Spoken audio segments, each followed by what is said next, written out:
Hi friends, ಇದು ಮಸ್ತ್ ಮಗ ಚಾನೆಲ್ನ ಇಂಟರ್ನ್ಯಾಷನಲ್ ಬುಲೆಟಿನ್ ಸುತ್ತು ಜಗತ್ತು. ಅಮೆರಿಕ ಮತ್ತು ಇರಾನ್ ನಡುವಿನ ಕದನ ವಿರಾಮ ಅಂತ್ಯ ಆಗ್ತಿದ್ದಂತೆ ಟ್ರಂಪ್ ದೊಡ್ಡ ಘೋಷಣೆಯನ್ನ ಮಾಡಿದ್ದಾರೆ. ಈ ಸೀಸ್ ಫೈರ್ ಮತ್ತೆ ಮುಂದುವರಿಯುತ್ತೆ ಅಂತ ಸ್ಪಷ್ಟಪಡಿಸಿದ್ದಾರೆ. ನಾವು ಅಂದ್ಕೊಂಡ ಹಾಗೆ ಇರಾನ್ ಆಡಳಿತ ಒಳಗಿಂದಲೇ ದೊಡ್ಡ ಮಟ್ಟದಲ್ಲಿ ಫ್ರಾಕ್ಚರ್ ಆಗಿದೆ. ಹೀಗಾಗಿ ಇರಾನ್ ಮೇಲೆ ದಾಳಿ ಮಾಡಬೇಡಿ ಅಂತ ಪಾಕ್ ಕಡೆಯಿಂದ ರಿಕ್ವೆಸ್ಟ್ ಬಂತು. ಪಾಕ್ನ ಫೀಲ್ಡ್ ಮಾರ್ಷಲ್ ಆಸಿಮ್ ಮುನೀರ್ ಮತ್ತು ಪ್ರಧಾನಿ ಶೆಹಬಾಜ್ ಶರೀಫ್ ಈ ಮನವಿ ಮಾಡಿಕೊಂಡಿದ್ರು ಅಂದಿದ್ದಾರೆ. ಅಲ್ಲದೆ ಇರಾನ್ ನಾಯಕರು ಒಟ್ಟಾಗಿ ಒಂದು ಪ್ರಸ್ತಾವನೆ ಕೊಡೋ ತನಕ ದಾಳಿ ಹೋಲ್ಡ್ ಮಾಡಿ ಅಂತ ಪಾಕಿಸ್ತಾನ ಕೇಳ್ಕೊಳ್ತು. ಅದಕ್ಕೆ ಸೀಸ್ ಫೈರ್ ಕಂಟಿನ್ಯೂ ಮಾಡೋಕೆ ಒಪ್ಕೊಂಡೆ ಅಂತ ಟ್ರಂಪ್ ಹೇಳಿದ್ದಾರೆ. ಆದ್ರೆ ಇರಾನ್ ಮೇಲಿನ ಬ್ಲಾಕೇಡ್ ಹಾಗೆ ಮುಂದುವರಿಯುತ್ತೆ. ಅಮೆರಿಕ ಸೇನೆ ಫುಲ್ ಅಲರ್ಟ್ ಆಗಿದ್ದು ಯಾವಾಗ ಬೇಕಿದ್ರೂ ಅಟ್ಯಾಕ್ ಮಾಡೋಕೆ ರೆಡಿಯಾಗಿರುತ್ತೆ. ಇರಾನ್ ತನ್ನ ಕಡೆಯಿಂದ ಪ್ರಪೋಸಲ್ ಕೊಟ್ಟ ಮೇಲೆ ಮುಂದಿನ ಮಾತುಕತೆ ನಡೆಯುತ್ತೆ. ಆ ಮಾತುಕತೆ ಮುಗಿಯೋ ತನಕ ಯಾವುದೇ ದಾಳಿ ಮಾಡಲ್ಲ ಅಂತ ಟ್ರಂಪ್ ಖಡಕ್ ಆಗಿ ಸ್ಪಷ್ಟಪಡಿಸಿದ್ದಾರೆ.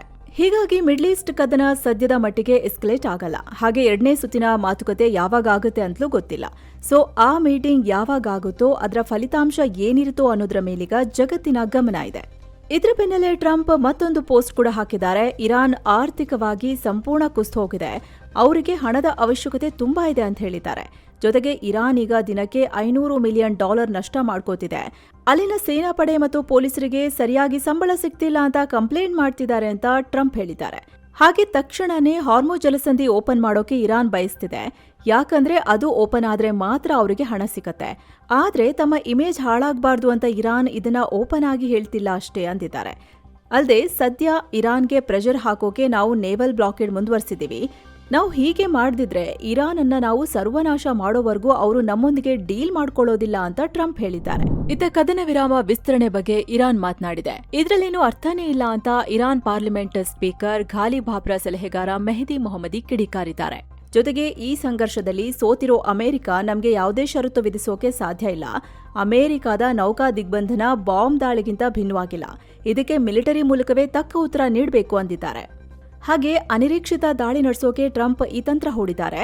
ಹೀಗಾಗಿ ಇರಾನ್ ತನ್ನ ಶಕ್ತಿ ಪ್ರದರ್ಶಿಸೋ ಸಮಯ ಬಂದಿದೆ ಅಂತ ಮೆಹದಿ ಹೇಳಿದ್ದಾರೆ. ಇನ್ನು ಕದನ ವಿರಾಮ ವಿಸ್ತರಣೆ ಬಗ್ಗೆ ಪಾಕ್ ಪ್ರಧಾನಿ ಶೆಹಬಾಜ್ ಶರೀಫ್ ಕೂಡ ರಿಯಾಕ್ಟ್ ಮಾಡಿದ್ದಾರೆ. ಟ್ರಂಪ್ ನಮ್ಮ ರಿಕ್ವೆಸ್ಟ್ ಒಪ್ಕೊಂಡಿದ್ದಕ್ಕೆ ಥ್ಯಾಂಕ್ಸ್ ಅಂತ ಹೇಳಿದ್ದಾರೆ. ಇದರ ಬಗ್ಗೆ ಎಕ್ಸ್ ಖಾತೆಯಲ್ಲಿ ಶರೀಫ್ ಪೋಸ್ಟ್ ಮಾಡಿದ್ದಾರೆ. ಎರಡೂ ಕಡೆಯವರು ಈ ಕದನ ವಿರಾಮವನ್ನ ಗೌರವಿಸುತ್ತಾರೆ. ಇಸ್ಲಾಮಾಬಾದ್ನಲ್ಲಿ ನಡೆಯೋ ಮಾತುಕತೆಯಲ್ಲಿ ಶಾಂತಿ ಒಪ್ಪಂದ ಆಗುತ್ತೆ ಅಂತ ಹೇಳಿದ್ದಾರೆ. ಆದ್ರೆ ಈ ಮಾತುಕತೆ ಯಾವಾಗ ನಡೆಯುತ್ತೆ ಅಂತ ಎಕ್ಸಾಕ್ಟ್ ಆಗಿ ಏನೂ ಹೇಳಿಲ್ಲ. ಮೊದಲು ಈ ಮಾತುಕತೆ ಮಂಗಳವಾರ ನಡೀಬೇಕು ಅಂತ ಪ್ಲಾನ್ ಆಗಿತ್ತು. ಆಮೇಲೆ ಅದನ್ನ ಬುಧವಾರಕ್ಕೆ ಮುಂದೂಡಿದ್ರು. ಆದ್ರೀಗ ಅದನ್ನ ಅನಿರ್ದಿಷ್ಟಾವಧಿಗೆ ಪೋಸ್ಟ್ಪೋನ್ ಮಾಡಲಾಗಿದೆ. ಯಾಕಂದ್ರೆ ಅಮೆರಿಕ ಕೊಟ್ಟಿರೋ ಪ್ರಪೋಸಲ್ಗೆ ಇರಾನ್ ಕಡೆಯಿಂದ ರೆಸ್ಪಾನ್ಸ್ ಬಂದಿಲ್ಲ. ಅದಕ್ಕಾಗಿ ಅಮೆರಿಕ ಮತ್ತು ಪಾಕಿಸ್ತಾನ ಈಗ ಇರಾನ್ ರಿಪ್ಲೈಗೆ ಕಾಯ್ತಾ ಇವೆ. ಇನ್ನು ಅಮೆರಿಕ ಜೊತೆಗಿನ ಮಾತುಕತೆ ಬಗ್ಗೆ ವಿಶ್ವಸಂಸ್ಥೆಯಲ್ಲಿರೋ ಇರಾನ್ ರಾಯಭಾರಿ ಅಮೀರ್ ಸಯೀದ್ ಇರಾವಾನಿ ಮಾತನಾಡಿದ್ದಾರೆ. ಅಮೆರಿಕ ತನ್ನ ನೌಕಾ ದಿಗ್ಬಂಧನ ಹಿಂಪಡೆದ ತಕ್ಷಣನೇ ಪಾಕ್ನ ಇಸ್ಲಾಮಾಬಾದ್ನಲ್ಲಿ ಮುಂದಿನ ಸುತ್ತಿನ ಮಾತುಕತೆ ನಡೆಸೋಕೆ ಇರಾನ್ ರೆಡಿ ಇದೆ ಅಂದಿದ್ದಾರೆ. ಅಲ್ಲದೆ ಇರಾನ್ ಯಾವುದೇ ಪರಿಸ್ಥಿತಿಯನ್ನ ಎದುರಿಸೋಕೆ ಸಜ್ಜಾಗಿದೆ. ನಾವು ಯಾವತ್ತೂ ಸೇನಾ ಸಂಘರ್ಷವನ್ನ ಮೊದಲು ಆರಂಭಿಸಿದವರಲ್ಲ.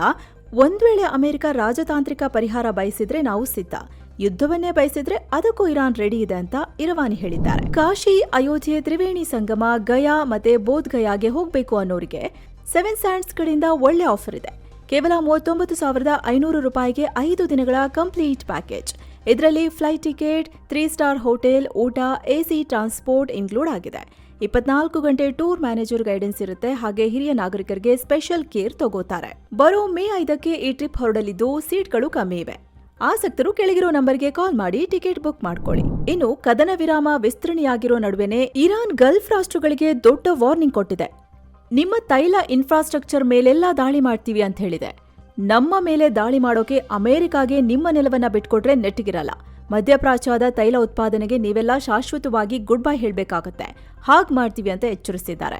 ಇರಾನ್ ಸೇನೆಯ ಏರೋಸ್ಪೇಸ್ ಮುಖ್ಯಸ್ಥ ಜನರಲ್ ಮಜೀದ್ ಮುಸಾವಿ ಈ ವಾರ್ನಿಂಗ್ ಅನ್ನ ನೀಡಿದ್ದಾರೆ. ಇತ್ತ ಇರಾನ್ನ ಐಆರ್ಜಿಸಿ ಇಸ್ರೇಲ್ ಮತ್ತು ಅಮೆರಿಕಾಗೆ ಎರಡಕ್ಕೂ ಮತ್ತೊಂದು ಎಚ್ಚರಿಕೆಯನ್ನ ಕೊಟ್ಟಿದೆ.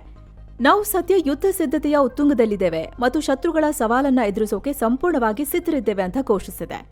ಒಂದ್ ವೇಳೆ ಮತ್ತೆ ಇರಾನ್ ಮೇಲೆ ದಾಳಿ ಆದ್ರೆ ಊಹೆಗೂ ನಿಲುಕದ ರೀತಿಯಲ್ಲಿ ತಿರುಗೇಟು ಕೊಡ್ತೀವಿ. ಈ ಭಾಗದಲ್ಲಿರೋ ಸೇನಾ ನೆಲೆಗಳು ಹಾಗೂ ಆಸ್ತಿಪಾಸ್ತಿಗಳ ಮೇಲೆ ಭಯಾನಕ ದಾಳಿ ಮಾಡ್ತೀವಿ ಅಂತ ಹೇಳಿದೆ.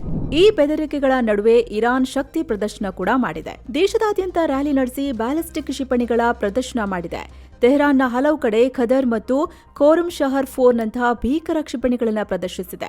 ರ್ಯಾಲಿಯಲ್ಲಿ ಸೇರಿದ್ದ ಜನ ಅಮೆರಿಕಾಗೆ ಸಾವಾಗ್ಲಿ ಅಂತ ಘೋಷಣೆ ಕೂಗಿದ್ದಾರೆ. ಅಲ್ಲದೆ ಇಸ್ರೇಲ್ನ ಟೆಲ್ ಅವೀವ್ ಮೇಲೆ ದಾಳಿ ಮಾಡುವಂತೆ ಸೇನಾ ಮುಖ್ಯಸ್ಥ ಮಜೀದ್ ಮುಸಾವಿಗೆ ಒತ್ತಾಯಿಸಿದ್ದಾರೆ. ಅಚ್ಚರಿ ಅಂದ್ರೆ ಪ್ರದರ್ಶನದಲ್ಲಿದ್ದ ಮಿಸೈಲ್ ಮೇಲೆ ಕತಾರ್ನ ರಾಸ್ ಗ್ಯಾಸ್ ಅನಿಲ ಸಂಸ್ಥೆಯ ಫೋಟೋ ಹಚ್ಚಲಾಗಿತ್ತು. ಈ ಮೂಲಕ ಇರಾನ್ ಗಲ್ಫ್ನ ತೈಲ ಕೇಂದ್ರಗಳ ಮೇಲೆ ಮತ್ತೆ ದಾಳಿ ಮಾಡೋ ಮುನ್ಸೂಚನೆ ನೀಡಿದೆ. ಕೇವಲ ತೆಹರಾನ್ ಮಾತ್ರವಲ್ಲದೆ ಶಿರಾಜ್, ತಬ್ರೀಜ್ ಮತ್ತು ಜಂಜಾನ್ ನಗರಗಳಲ್ಲೂ ಇರಾನ್ ತನ್ನ ಶಸ್ತ್ರಾಸ್ತ್ರಗಳನ್ನು ಬೀದಿಗೆ ತಂದು ಪ್ರದರ್ಶಿಸಿದೆ. ಈ ನಡುವೆ ಒಮಾನ್ ಹತ್ತಿರ ಕಂಟೈನರ್ ಹಡಗಿನ ಮೇಲೆ ಇರಾನ್ ದಾಳಿ ಮಾಡಿದೆ. ಒಮಾನ್ನಿಂದ ಸುಮಾರು 15 ನಾಟಿಕಲ್ ಮೈಲಿ ದೂರದಲ್ಲಿ ಈ ಘಟನೆ ನಡೆದಿದೆ. ಇರಾನ್ನ ಐಆರ್ಜಿಸಿ ಪಡೆಗೆ ಸೇರಿದ ಗನ್ ಬೋಟ್ ದಾಳಿ ಮಾಡಿದೆ ಅಂತ ಹಡಗಿನ ಕ್ಯಾಪ್ಟನ್ ಮಾಹಿತಿ ಕೊಟ್ಟಿದ್ದಾರೆ. ದಾಳಿಯಿಂದ ಹಡಗಿನ ಬ್ರಿಡ್ಜ್ ಭಾಗಕ್ಕೆ ಅಂದ್ರೆ ಕ್ಯಾಪ್ಟನ್ ಕೂತು ಹಡಗು ಕಂಟ್ರೋಲ್ ಮಾಡೋ ಜಾಗಕ್ಕೆ ದೊಡ್ಡ ಮಟ್ಟದ ಡ್ಯಾಮೇಜ್ ಆಗಿದೆ. ಈ ದಾಳಿಯಿಂದ ಹಡಗಿನಲ್ಲಿ ಯಾವುದೇ ಬೆಂಕಿ ಹೊತ್ಕೊಂಡಿಲ್ಲ. ಜೊತೆಗೆ ಹಡಗಿನಲ್ಲಿದ್ದ ಸಿಬ್ಬಂದಿ ಸೇಫ್ ಆಗಿದ್ದಾರೆ ಅಂತ ಗೊತ್ತಾಗಿದೆ. ಅಮೆರಿಕ ಈಗ ಇರಾನ್ ವಿರುದ್ಧ ಮತ್ತೆ ಸ್ಯಾಂಕ್ಷನ್ ಅಸ್ತ್ರ ಪ್ರಯೋಗಿಸಿದೆ. ಇರಾನ್ನ ಶಸ್ತ್ರಾಸ್ತ್ರ ಮತ್ತು ಡ್ರೋನ್ ಖರೀದಿ ಜಾಲಕ್ಕೆ ಸಂಬಂಧಿಸಿದ 14 ವ್ಯಕ್ತಿಗಳು, ಸಂಸ್ಥೆಗಳು ಮತ್ತು ವಿಮಾನಗಳ ಮೇಲೆ ನಿರ್ಬಂಧ ಹೇರಿದೆ. ಅಮೆರಿಕದ ಟ್ರೆಜರಿ ಡಿಪಾರ್ಟ್ಮೆಂಟ್ ಈ ಕ್ರಮ ತಗೊಂಡಿದೆ. ಇರಾನ್ಗೆ ಬೇಕಾದ ಬಿಡಿ ಭಾಗಗಳ ಪೂರೈಕೆಯನ್ನು ಕಡಿತಗೊಳಿಸೋಕೆ ಹೀಗೆ ಮಾಡಲಾಗಿದೆ. ಜೊತೆಗೆ ಇರಾನ್ನ ಶಾಹಿ ಡ್ರೋನ್ಗಳು ಮತ್ತು ಬ್ಯಾಲಿಸ್ಟಿಕ್ ಕ್ಷಿಪಣಿಗಳ ಉತ್ಪಾದನೆಯನ್ನ ತಡೆಯೋಕೆ ಈ ಕ್ರಮ ಅಂತ ಅಮೆರಿಕ ಹೇಳಿದೆ. ಇರಾಕ್ನಲ್ಲಿರೋ ಇರಾನ್ ಬೆಂಬಲಿತ ಗುಂಪುಗಳನ್ನ ಮಟ್ಟ ಹಾಕೋಕೆ ಅಮೆರಿಕ ಕಠಿಣ ಕ್ರಮ ತಗೊಂಡಿದೆ. ಇರಾಕ್ಗೆ ಸೇರಿದ್ದ ಸುಮಾರು $500 ಮಿಲಿಯನ್ ಹಣ ಸಾಗಿಸುತ್ತಿದ್ದ ವಿಮಾನಕ್ಕೆ ಅಮೆರಿಕ ತಡೆ ನೀಡಿದೆ. ಹೀಗಂತ ವಾಲ್ ಸ್ಟ್ರೀಟ್ ಜರ್ನಲ್ ರಿಪೋರ್ಟ್ ಮಾಡಿದೆ. ಇದು ಇರಾಕ್ನ ತೈಲ ಮಾರಿ ಬಂದ ಹಣ ಅಮೆರಿಕದ ನ್ಯೂಯಾರ್ಕ್ ಬ್ಯಾಂಕ್ನಲ್ಲಿತ್ತು. ಈ ಹಣವನ್ನೇ ಅಮೆರಿಕ ಈಗ ಬಿಡುಗಡೆ ಮಾಡದೆ ತಡೆ ಹಿಡಿದಿದೆ. ಈ ಹಣ ಇರಾನ್ ಬೆಂಬಲಿತ ಗುಂಪುಗಳ ಕೈ ಸೇರ್ತಿದೆ ಅಂತ ಟ್ರಂಪ್ ಆಡಳಿತ ಆರೋಪ ಮಾಡ್ತಿದೆ. ಇದರ ಜೊತೆಗೆ ಇರಾಕ್ ಸೇನೆಗೆ ನೀಡುತ್ತಿದ್ದ ಭದ್ರತಾ ತರಬೇತಿ ಹಾಗೂ ಸಹಕಾರವನ್ನ ಕೂಡ ಅಮೆರಿಕ ಅಮಾನತುಗೊಳಿಸಿದೆ. ಇರಾನ್ ಪರ ಗುಂಪುಗಳ ಮೇಲೆ ಒತ್ತಡ ಹೇರೋಕೆ ಅಮೆರಿಕ ಈ ಕ್ರಮ ತಗೊಂಡಿದೆ ಎನ್ನಲಾಗ್ತಿದೆ. ಈ ನಡುವೆ ಅಮೆರಿಕ ಅಧ್ಯಕ್ಷ ಟ್ರಂಪ್ ಮತ್ತು ಇರಾನ್ ನಡುವೆ ಮತ್ತೊಂದು ವಿಚಾರದಲ್ಲಿ ವಾಗ್ವಾದ ನಡೆದಿದೆ. ಇರಾನ್ 8 ಮಹಿಳೆಯರನ್ನ ಗಲ್ಲಿಗೇರಿಸೋಕೆ ರೆಡಿಯಾಗ್ತಿದೆ ಅಂತ ಮಾನವ ಹಕ್ಕುಗಳ ಹೋರಾಟಗಾರ ಇಯಾಲ್ ಯಾಕೋಬಿ ಪೋಸ್ಟ್ ಹಾಕಿದ್ರು. ಇದನ್ನ ತಮ್ಮ ಟ್ರುತ್ ಸೋಷಿಯಲ್ ಅಕೌಂಟ್ನಲ್ಲಿ ಟ್ರಂಪ್ ಶೇರ್ ಮಾಡ್ಕೊಂಡಿದ್ದಾರೆ. ನಮ್ಮ ಜೊತೆ ಮಾತುಕತೆ ಶುರು ಮಾಡೋಕ್ಕೂ ಮುಂಚೆ ಈ ಮಹಿಳೆಯರನ್ನ ರಿಲೀಸ್ ಮಾಡಿದ್ರೆ ಒಳ್ಳೆದು, ನಾನು ಇದನ್ನ ಅಪ್ರಿಶಿಯೇಟ್ ಮಾಡ್ತೀನಿ ಅಂತ ಹೇಳಿದ್ದಾರೆ. ಆದರೆ ಇರಾನ್ ಜುಡಿಷರಿ ಮಾತ್ರ ಇದನ್ನ ರಿಜೆಕ್ಟ್ ಮಾಡಿದೆ. ಟ್ರಂಪ್ ಮತ್ತೆ ಫೇಕ್ ನ್ಯೂಸ್ ನೋಡಿ ದಾರಿ ತಪ್ಪಿದ್ದಾರೆ. ಅರೆಸ್ಟ್ ಆದ ಕೆಲವರನ್ನ ಆಗ್ಲೇ ರಿಲೀಸ್ ಮಾಡಿದೀವಿ, ಮ್ಯಾಕ್ಸಿಮಮ್ ಅಂದ್ರೆ ಜೈಲು ಶಿಕ್ಷೆ ಆಗುತ್ತೆ, ಗಲ್ಲು ಶಿಕ್ಷೆ ಆಗಲ್ಲ ಅಂತ ಇರಾನ್ ಸ್ಪಷ್ಟಪಡಿಸಿದೆ. ಅಂದ್ಹಾಗೆ ಈ ಮಹಿಳೆಯರು ಇರಾನ್ನಲ್ಲಿ ಜನವರಿಯಲ್ಲಿ ನಡೆದ ಪ್ರತಿಭಟನೆ ವೇಳೆ ಅರೆಸ್ಟ್ ಆದವರು ಎನ್ನಲಾಗಿದೆ. ಇಸ್ರೇಲ್ ಈಗ ಹಿಂದೆಂದಿಗಿಂತಲೂ ಸ್ಟ್ರಾಂಗ್ ಆಗಿದೆ. ಅಮೆರಿಕದ ಜೊತೆ ಸೇರಿ ದುಷ್ಟಶಕ್ತಿಗಳ ವಿರುದ್ಧ ಹೋರಾಡ್ತಿದ್ದೀವಿ ಅಂತ ಇಸ್ರೇಲ್ ಪ್ರಧಾನಿ ನೇತನ್ಯಾಹು ಅಬ್ಬರಿಸಿದ್ದಾರೆ. ಇಸ್ರೇಲ್ನ 78ನೇ ಸ್ವಾತಂತ್ರ್ಯ ದಿನಾಚರಣೆ ವೇಳೆ ನೇತನ್ಯಾಹು ಈ ತರ ಹೇಳಿದ್ದಾರೆ: ನಮ್ಮನ್ನ ನಾಶ ಮಾಡೋಕೆ ಬಂದ ಇರಾನ್ ಬೆಂಬಲಿತ ದುಷ್ಟಶಕ್ತಿಗಳು ಈಗ ಉಳಿವಿಗಾಗಿ ಒದ್ದಾಡ್ತಿವೆ. ನಮ್ಮ ವಾರ್ ಆಫ್ ರಿವೈವಲ್ನಲ್ಲಿ ಆ ದುಷ್ಟಶಕ್ತಿಗಳ ಪ್ರಮುಖ ಜಾಗಗಳಿಗೆ ಪೆಟ್ಟು ಕೊಟ್ಟಿದ್ದೀವಿ ಅಂದಿದ್ದಾರೆ. ವಾರ್ ಆಫ್ ರಿವೈವಲ್ ಅಂದ್ರೆ ಇಸ್ರೇಲ್, ಇರಾನ್ ಹಾಗೂ ಅದರ ಪ್ರಾಕ್ಸಿಗಳ ವಿರುದ್ಧ ಮಾಡ್ತಿರೋ ಕಾರ್ಯಾಚರಣೆಗೆ ಕೊಟ್ಟಿರೋ ಹೆಸರು. ಇನ್ನು ಅಮೆರಿಕದ ಡೊನಾಲ್ಡ್ ಟ್ರಂಪ್ ನೇತೃತ್ವದಲ್ಲಿ ಅಮೆರಿಕ ಜೊತೆಗಿನ ನಮ್ಮ ಸಂಬಂಧ ಈಗ ಹೈ ಲೆವೆಲ್ಗೆ ಹೋಗಿದೆ. ನಾವು ಪ್ರಾದೇಶಿಕವಾಗಿ ಸ್ಟ್ರಾಂಗ್ ಆಗಿದ್ದೀವಿ ಅಂತ ನೇತನ್ಯಾಹು ಹೇಳಿದ್ದಾರೆ. ಇನ್ನು ಕದನ ವಿರಾಮ ಜಾರಿಯಲ್ಲಿದ್ರೂ ಲೆಬನಾನ್ನಲ್ಲಿ ದಾಳಿಗಳು ಮಾತ್ರ ನಿಂತಿಲ್ಲ. ಇಸ್ರೇಲ್ ಹೆಜ್ಬುಲ್ಲಾಗಳ ಮಧ್ಯೆ ಮತ್ತೆ ಸಂಘರ್ಷ ಆಗಿದೆ.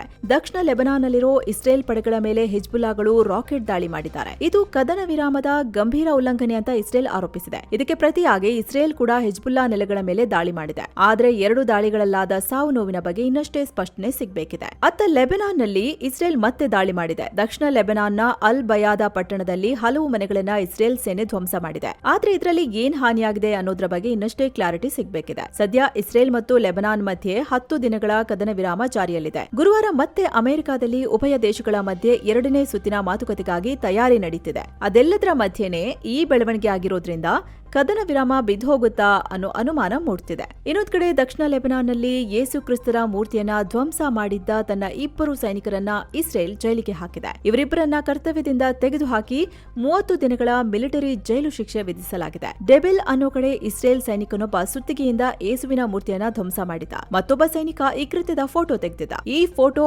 ಆನ್ಲೈನ್ನಲ್ಲಿ ಭಾರೀ ಆಕ್ರೋಶಕ್ಕೆ ಕಾರಣವಾಗಿತ್ತು. ಇಸ್ರೇಲ್ ಕೂಡ ಇದಕ್ಕೆ ವಿಷಾದ ವ್ಯಕ್ತಪಡಿಸಿ ಹೀಗಾಗಿದ್ರೆ ಖಂಡಿತ ಕ್ರಮ ತಗೋತೀವಿ ಅಂದಿತ್ತು. ಅದರ ಬೆನ್ನಲ್ಲೇ ಈ ಕಠಿಣ ಕ್ರಮ ತಗೊಂಡಿದೆ. ಹಾಗೆ ಈ ಘಟನೆನ ಯಾಕೆ ತಡೆದಿಲ್ಲ ಅಂತ ಹೇಳಿ ಇದರ 6 ಸೈನಿಕರಿಗೆ ಇಸ್ರೇಲ್ ನೋಟಿಸ್ ನೀಡಿದೆ. ಇನ್ನು ಸ್ಥಳೀಯರ ಸಹಾಯದೊಂದಿಗೆ ಮತ್ತೆ ಅದೇ ಜಾಗದಲ್ಲಿ ಯೇಸು ಪ್ರತಿಮೆಯನ್ನ ಪುನರ್ ನಿರ್ಮಾಣ ಮಾಡಿದೀವಿ ಅಂತ ಇಸ್ರೇಲ್ ಸೇನೆ ಹೇಳಿದೆ. ಇನ್ನು ವಿಶ್ವಸಂಸ್ಥೆಯ ಎಕ್ಸ್ಪರ್ಟ್ ಒಬ್ರು ಭಾರತದ ಮೇಲೆ ಗಂಭೀರ ಆರೋಪ ಮಾಡಿದ್ದಾರೆ. ಭಾರತ ಅಂತಾರಾಷ್ಟ್ರೀಯ ಕಾನೂನು ಮುರಿದಿದೆ ಅಂತ ವಿಶ್ವಸಂಸ್ಥೆಯ ವಿಶೇಷ ವರದಿಗಾರ್ತಿ ಫ್ರಾನ್ಸಿಸ್ಕಾ ಅಲ್ಬನೀಸ್ ಆರೋಪಿಸಿದ್ದಾರೆ. ಮಾರ್ಚ್ 23ರಂದು ವಿಶ್ವಸಂಸ್ಥೆಯ ಮಾನವ ಹಕ್ಕುಗಳ ಮಂಡಳಿಗೆ ಇವರು ನೀಡಿರೋ ರಿಪೋರ್ಟ್ನಲ್ಲಿ ಈ ಆರೋಪ ಮಾಡಿದ್ರು. ಈಗ ತಡವಾಗಿ ಇದು ವರದಿಯಾಗಿದೆ. ನೀಡಲಾಗಿದೆ. ಇದರಲ್ಲಿ ಇಸ್ರೇಲ್ ಜೊತೆ ಹತ್ತಿರದ ಸಂಬಂಧ ಇರೋದ್ರಿಂದ ಭಾರತ ಅಂತಾರಾಷ್ಟ್ರೀಯ ಕಾನೂನು ಉಲ್ಲಂಘಿಸುತ್ತಿದೆ. ಯಾಕಂದ್ರೆ ಇಸ್ರೇಲ್ ಅಕ್ರಮ ಮಾಡ್ತಿದೆ, ಅದಕ್ಕೆ ಯಾವುದೇ ದೇಶ ಶಸ್ತ್ರಾಸ್ತ್ರ ಸಪ್ಲೈ ಮಾಡಬಾರದು ಅಂತ ಇಂಟರ್ನ್ಯಾಷನಲ್ ಕೋರ್ಟ್ ಆಫ್ ಜಸ್ಟಿಸ್ ಹೇಳಿದೆ. ಹೀಗಿರುವಾಗ ಭಾರತ ಇಸ್ರೇಲ್ಗೆ ಶಸ್ತ್ರಾಸ್ತ್ರ ಸಪ್ಲೈ ಮಾಡ್ತಿದೆ, ಇದು ಅಂತಾರಾಷ್ಟ್ರೀಯ ಕಾನೂನು ಬ್ರೇಕ್ ಮಾಡಿದ ಹಾಗೆ ಅಂತ ರಿಪೋರ್ಟ್ನಲ್ಲಿ ಉಲ್ಲೇಖವಾಗಿದೆ. ಅಲ್ಲದೆ ಭಾರತ ಹಿಂದಿನಿಂದಲೂ ನ್ಯಾಯಕ್ಕೆ ಸಪೋರ್ಟ್ ಮಾಡ್ತಲೇ ಬಂದಿದೆ, ಈಗ ಇದಕ್ಕೆ ವಿರುದ್ಧವಾಗಿ ಕೆಲಸ ಮಾಡ್ತಿದೆ ಅಂತ ಆರೋಪಿಸಲಾಗಿದೆ. ಇನ್ನು ಈ ರಿಪೋರ್ಟ್ನಲ್ಲಿ ಪ್ರಧಾನಿ ನರೇಂದ್ರ ಮೋದಿ ಅವರ ಉಲ್ಲೇಖವೂ ಆಗಿದೆ. ಫೆಬ್ರವರಿಯಲ್ಲಿ ಪ್ರಧಾನಿ ನರೇಂದ್ರ ಮೋದಿ ಅವರು ಇಸ್ರೇಲ್ಗೆ ಭೇಟಿ ಕೊಟ್ಟಿದ್ರು. ಎರಡೂ ದೇಶಗಳ ಈ ಸಂಬಂಧ ಇಂಟರ್ನ್ಯಾಷನಲ್ ಆರ್ಡರ್ ಅನ್ನ ದುರ್ಬಲಗೊಳಿಸುತ್ತಿದೆ ಅಂತಾನೂ ಉಲ್ಲೇಖಿಸಲಾಗಿದೆ. ತುಂಬಾನೇ ಸೀರಿಯಸ್ ಆಗಿರೋ ಆರೋಪ ಮಾಡಲಾಗಿದೆ. ಸದ್ಯ ಭಾರತ ಸರ್ಕಾರ ಇದಕ್ಕೆ ಯಾವುದೇ ಪ್ರತಿಕ್ರಿಯೆ ಕೊಟ್ಟಿಲ್ಲ. ಮುಂದೆ ಹೇಗ್ ರಿಯಾಕ್ಟ್ ಮಾಡುತ್ತೆ ನೋಡಬೇಕು. ಈ ಮಧ್ಯೆ ಪಾಕಿಸ್ತಾನ ನೌಕಾಪಡೆ ಹೊಸ ಕ್ರೂಸ್ ಮಿಸೈಲ್ ಅನ್ನ ಯಶಸ್ವಿಯಾಗಿ ಉಡಾವಣೆ ಮಾಡಿದೆ. ಇದೊಂದು ಕಂಪ್ಲೀಟ್ಲಿ ಸ್ವದೇಶಿ ನಿರ್ಮಿತ ಆಂಟಿ ಶಿಪ್ ವೆಪನ್ ಸಿಸ್ಟಮ್, ಅಂದ್ರೆ ಇದು ಶತ್ರುಗಳ ಹಡಗುಗಳನ್ನ ನಾಶ ಮಾಡೋಕೆ ಬಳಸುವ ಅಸ್ತ್ರ. ಈ ಸುಧಾರಿತ ಕ್ಷಿಪಣಿಗೆ ತೈಮೂರ್ ಅಂತ ಹೆಸರಿಡಲಾಗಿದೆ. ತೈಮೂರ್ ಅಂದ್ರೆ ಕಬ್ಬಿಣದಷ್ಟು ಗಟ್ಟಿ ಇರೋ ವಸ್ತು ಅನ್ನೋ ಅರ್ಥ ಬರುತ್ತೆ. ಸಮುದ್ರ ಭೂಮಿಯ ಮೇಲಿರೋ ಗುರಿಯನ್ನ ನಿಖರವಾಗಿ ಹೊಡೆಯೋ ಸಾಮರ್ಥ್ಯ ಇದಕ್ಕಿದೆ. ಈ ಮಿಸೈಲ್ ರೇಂಜ್ 600 ಕಿಲೋಮೀಟರ್, ಹೀಗಾಗಿ ಶತ್ರುಗಳ ವ್ಯಾಪ್ತಿಗೆ ಹೋಗದೆ ದೂರದಿಂದಲೇ ದಾಳಿ ಮಾಡೋ ತಾಕತ್ತು ಇದಕ್ಕಿದೆ. ಇನ್ನು ಕ್ಷಿಪಣಿ ಉಡಾವಣೆ ಯಶಸ್ವಿಯಾಗಿದ್ದಕ್ಕೆ ವಿಜ್ಞಾನಿಗಳಿಗೆ ಪಾಕ್ ಪಿಎಂ ಅಧ್ಯಕ್ಷರು ಶುಭಾಶಯ ಹೇಳಿದ್ದಾರೆ. ಇತ್ತೀಚೆಗಷ್ಟೇ ಅಂದ್ರೆ ಏಪ್ರಿಲ್ 16ರಂದು Pak navy anti ship missile ಅನ್ನ ಟೆಸ್ಟ್ ಮಾಡಿತ್ತು. ಅದರ ಬೆನ್ನಲ್ಲೇ ಈ ಪರೀಕ್ಷೆ ನಡೆಸಿದೆ. ಈ ಮೂಲಕ ತನ್ನ ಸೇನಾ ಸಾಮರ್ಥ್ಯವನ್ನ ಪಾಕ್ ಮತ್ತಷ್ಟು ಸ್ಟ್ರಾಂಗ್ ಮಾಡ್ಕೊಳ್ತಿರೋದು ಸ್ಪಷ್ಟವಾಗ್ತಿದೆ. ಇತ್ತ ಪಾಕಿಸ್ತಾನಕ್ಕೆ ಸೌದಿ ಅರೇಬಿಯಾ $1 ಬಿಲಿಯನ್ ಹಣ ಸಾಲ ಕೊಟ್ಟಿದೆ. ಒಟ್ಟು $3 ಬಿಲಿಯನ್ ಕೊಡ್ತೀವಿ ಅಂದಿದ್ರು. ಈ ಮೊದಲು ಏಪ್ರಿಲ್ 15ರಂದು $2 ಬಿಲಿಯನ್ ಹಣ ನೀಡಿದ್ರು. ಈಗ ಬಾಕಿ ಇದ್ದ ಹಣವನ್ನು ಕೊಟ್ಟಿದ್ದಾರೆ. ಪಾಕಿಸ್ತಾನದ ಸೆಂಟ್ರಲ್ ಬ್ಯಾಂಕ್ ಈ ವಿಚಾರವನ್ನ ಕನ್ಫರ್ಮ್ ಮಾಡಿದೆ. ಈಗಾಗಲೇ ಕೊಟ್ಟಿರೋ $5 ಬಿಲಿಯನ್ ಸಾಲವನ್ನ ತೀರಿಸೋಕೆ ಸೌದಿ ಪಾಕ್ಗೆ ಹೆಚ್ಚಿನ ಟೈಮ್ ಕೂಡ ಕೊಟ್ಟಿದೆ. ಅಮೆರಿಕದ ವೈಸ್ ಪ್ರೆಸಿಡೆಂಟ್ ಜೆಡಿ ವ್ಯಾನ್ಸ್ ಇತ್ತೀಚೆಗೆ ಪಾಕಿಸ್ತಾನಕ್ಕೆ ಹೋಗಿ ಬಂದಿದ್ರು. ಈಗ ವ್ಯಾನ್ಸ್ ಉಮರ್ ಫಾರೂಕ್ ಜಹೂರ್ ಅನ್ನೋ ವ್ಯಕ್ತಿಯನ್ನ ಭೇಟಿಯಾಗಿರೋ ವಿಡಿಯೋ ಫುಲ್ ವೈರಲ್ ಆಗ್ತಿದೆ. ಈ ಜಹೂರ್ ಯಾರು ಅಂದ್ರೆ ಈತ ನಾರ್ವೆ ದೇಶದಲ್ಲಿ ಬ್ಯಾಂಕ್ಗೆ ವಂಚಿಸಿದ್ದ ವ್ಯಕ್ತಿ. 60 ಮಿಲಿಯನ್ ಕ್ರೋನರ್ ಲೂಟಿ ಮಾಡಿ ಎಸ್ಕೇಪ್ ಆಗಿದ್ದ ವಾಂಟೆಡ್ ಫ್ರಾಡ್. ನಾರ್ವೆ ಮಾತ್ರ ಅಲ್ಲ, ಸ್ವಿಟ್ಜರ್ಲೆಂಡ್ ನಲ್ಲೂ ಇವನ ಮೇಲೆ ಸಾಕಷ್ಟು ಕೇಸಿವೆ. ಇವನಿಗೆ ಪಾಕಿಸ್ತಾನ ಆತಿಥ್ಯ ಕೊಟ್ಟಿದೆ. ಅಷ್ಟೇ ಅಲ್ಲ, ಪಾಕಿಸ್ತಾನಕ್ಕೆ ಫಾರಿನ್ ಇನ್ವೆಸ್ಟ್ಮೆಂಟ್ ತಂದಿದ್ದಾನೆ ಅಂತ ಹೇಳಿ ಅಲ್ಲಿನ ಹಿಲಾಲ್ ಎ ಇಮ್ತಿಯಾಜ್ ಅನ್ನೋ ಅವಾರ್ಡ್ ಅನ್ನು ಕೊಡಲಾಗಿದೆ. ಈತನ ಜೊತೆಗೆ ಜೆಡಿ ವ್ಯಾನ್ಸ್ ಕಾಣಿಸಿಕೊಂಡಿರೋದು ಈಗ ವಿವಾದ ಹುಟ್ಟಿಸಿದೆ. ಇತ್ತ ಮೆಕ್ಸಿಕೋದಲ್ಲಿ ಅಮೆರಿಕದ 2 ಸಿಐಎ ಆಫೀಸರ್ಗಳು ಸಾವನ್ನಪ್ಪಿದ್ದಾರೆ ಅಂತ ರಿಪೋರ್ಟ್ ಆಗಿದೆ. ಇವರು ಮೆಕ್ಸಿಕೋದಲ್ಲಿ ಮಾದಕ ವಸ್ತು ವಿರೋಧಿ ಕಾರ್ಯಾಚರಣೆ ನಡೆಸಿ ವಾಪಸ್ ಬರ್ತಾ ಇದ್ರು. ಆಗ ರಸ್ತೆ ಅಪಘಾತದಲ್ಲಿ ಸಾವನ್ನಪ್ಪಿದ್ದಾರೆ ಅಂತ ಹೇಳಲಾಗ್ತಿದೆ. ಈ ಅಪಘಾತದಲ್ಲಿ ಮೆಕ್ಸಿಕೋದ 2 ತನಿಖಾಧಿಕಾರಿಗಳು ಕೂಡ ಪ್ರಾಣ ಕಳ್ಕೊಂಡಿದ್ದಾರೆ. ಮೆಕ್ಸಿಕೋದ ಚಿಹುವಾಹುವಾ ಅನ್ನೋ ಕಡೆ ನಶಾವಸ್ತು ಜಾಲದ ವಿರುದ್ಧ ಈ ಕಾರ್ಯಾಚರಣೆ ನಡೆಸಲಾಗಿತ್ತು. ಇದರ ಬಗ್ಗೆ ಅಮೆರಿಕದ ಅಧಿಕಾರಿಗಳು ಕನ್ಫರ್ಮ್ ಮಾಡಿದ್ದಾರೆ. ಇವರು ನಶಾವಸ್ತು ವಿರುದ್ಧದ ಕಾರ್ಯಾಚರಣೆಯಲ್ಲಿ ಮೆಕ್ಸಿಕೋ ಅಧಿಕಾರಿಗಳಿಗೆ ಸಹಾಯ ಮಾಡ್ತಿದ್ರು ಅಂತ ಹೇಳಿರೋದು ವರದಿಯಾಗಿದೆ. ಆದ್ರೆ ಅಧಿಕೃತವಾಗಿ ಕನ್ಫರ್ಮ್ ಆಗಿಲ್ಲ. ಅತ್ತ ಮೆಕ್ಸಿಕೋದ ಸ್ಥಳೀಯ ಅಧಿಕಾರಿಗಳು ಕೂಡ ಹೌದು ಇದು ಜಂಟಿ ಕಾರ್ಯಾಚರಣೆಯಾಗಿತ್ತು ಅಂದಿದ್ದಾರೆ. ನಂತರ ಇಲ್ಲ ಅಂತ ಹೇಳಿ ತಮ್ಮ ಹೇಳಿಕೆಯಿಂದ ಹಿಂದೆ ಸರಿದಿದ್ದಾರೆ. ಇನ್ನು ಈ ಘಟನೆ ಬಗ್ಗೆ ಮೆಕ್ಸಿಕೋ ಅಧ್ಯಕ್ಷೆ ಕ್ಲೌಡಿಯಾ ಶಿನ್ಬಾಮ್ ಮಾತನಾಡಿದ್ದಾರೆ. ಈ ಕಾರ್ಯಾಚರಣೆಯ ಬಗ್ಗೆ ನನಗಾಗ್ಲಿ ನಮ್ಮ ಸಂಪುಟಕ್ಕಾಗ್ಲಿ ಯಾವುದೇ ಮಾಹಿತಿ ಇರಲಿಲ್ಲ ಅಂದಿದ್ದಾರೆ. ಆದ್ರೆ ನಮ್ಮ ಸರ್ಕಾರದ ಅಧಿಕಾರಿಗಳು ಮತ್ತು ಅಮೆರಿಕ ಒಟ್ಟಿಗೆ ಕೆಲಸ ಮಾಡ್ತಿದೆ ಅಂತ ಹೇಳಿದ್ದಾರೆ. ಹೀಗಾಗಿ ಈ ವಿಚಾರದಲ್ಲಿ ತುಂಬಾ ಗೊಂದಲ ಇದೆ. ಒಬ್ಬೊಬ್ರು ಒಂದೊಂದು ಹೇಳಿಕೆಗಳನ್ನ ನೀಡ್ತಿದ್ದಾರೆ. ಸದ್ಯ ತನಿಖೆ ನಡೀತಿದೆ. ಇಟಲಿ ಪಿಎಂ ಜಾರ್ಜಿಯಾ ಮೆಲೋನಿ ಬಗ್ಗೆ ರಷ್ಯಾದ ಟಿವಿ ನಿರೂಪಕರೊಬ್ಬರು ಕೀಳಾಗಿ ಮಾತನಾಡಿದ್ದಾರೆ. ಇದು ಭಾರೀ ವಿವಾದಕ್ಕೀಡಾಗಿದೆ. ಇರಾನ್ ಯುದ್ಧದಲ್ಲಿ ಟ್ರಂಪ್ ತಗೊಂಡ ನಿರ್ಧಾರದಿಂದ ಮೆಲೋನಿ ಅಂತರ ಕಾಯ್ದುಕೊಂಡಿದ್ರು. ಹಾಗೆ ಪೋಪ್ ವಿರುದ್ಧ ಮಾತನಾಡಿದಾಗಲೂ ಮೆಲೋನಿ ಟ್ರಂಪ್ರ ಹೇಳಿಕೆಗೆ ವಿರೋಧ ವ್ಯಕ್ತಪಡಿಸಿದ್ರು. ಇದಕ್ಕೆ ರಷ್ಯಾದ ಟಿವಿ ನಿರೂಪಕ ವ್ಲಾಡಿಮಿರ್ ಸೊಲೋವಿಯೋ ಮೆಲೋನಿಯನ್ನ ಮೂರ್ಖ ಮಹಿಳೆ ಅಂತ ಕರೆದ್ರು. ಹಾಗೆ ಇವರು ಮಾನವ ಕುಲಕ್ಕೆ ಕಳಂಕ, ಟ್ರಂಪ್ಗೆ ಮೆಲೋನಿ ದ್ರೋಹ ಮಾಡಿದ್ದಾರೆ ಅಂತ ಆರೋಪಿಸಿದ್ರು. ಇದರಿಂದ ತೀವ್ರ ಆಕ್ರೋಶಗೊಂಡ ಇಟಲಿ ಸರ್ಕಾರ ರಷ್ಯಾ ರಾಯಭಾರಿಯನ್ನ ಕರೆಸಿ ಕ್ಲಾಸ್ ತಗೊಂಡಿದೆ. ಜೊತೆಗೆ ಈ ಅವಹೇಳನಕಾರಿ ಹೇಳಿಕೆ ಬಗ್ಗೆ ಪ್ರಕರಣ ದಾಖಲಿಸಿದೆ. ಇನ್ನು ನೇಪಾಳದ ಜಿನ್ಸಿಗಳ ಪ್ರಧಾನಿ ಅಂತ ಫೇಮಸ್ ಆಗಿರೋ ಬಾಲೆನ್ ಶಾರಿಗೆ ಪ್ರತಿಭಟನೆಯ ಬಿಸಿ ತಟ್ಟಿದೆ. ಅಧಿಕಾರಕ್ಕೆ ಬಂದ ಒಂದೇ ತಿಂಗಳಲ್ಲಿ ಬಾಲೆನ್ ಶಾಗೆ ಜನವಿರೋಧ ಶುರುವಾಗಿದೆ. ರಾಜಕೀಯ ಪಕ್ಷಗಳ ಬೆಂಬಲಿತ ವಿದ್ಯಾರ್ಥಿ ಸಂಘಟನೆಗಳನ್ನ ಬಾಲೆನ್ ಶಾ ಸರ್ಕಾರ ಬ್ಯಾನ್ ಮಾಡಿತ್ತು. ಇದರಿಂದ ಸಾವಿರಾರು ವಿದ್ಯಾರ್ಥಿಗಳು ತಮ್ಮ ಶಾಲಾ ಕಾಲೇಜು ಸಮವಸ್ತ್ರದಲ್ಲೇ ಬೀದಿಗಿಳಿದು ಸರ್ಕಾರದ ವಿರುದ್ಧ ಘೋಷಣೆ ಕೂಗಿದ್ದಾರೆ. ಜೊತೆಗೆ ಭಾರತದಿಂದ ತರೋ 100 ನೇಪಾಳಿ ರೂಪಾಯಿಗಿಂತ ಹೆಚ್ಚಿನ ಮೌಲ್ಯದ ವಸ್ತುಗಳ ಮೇಲೆ ಕಸ್ಟಮ್ಸ್ ಸುಂಕ ಹೇರಲಾಗಿತ್ತು. ಇದು ಕೂಡ ಜನಾಕ್ರೋಶಕ್ಕೆ ಕಾರಣ ಆಗಿದೆ.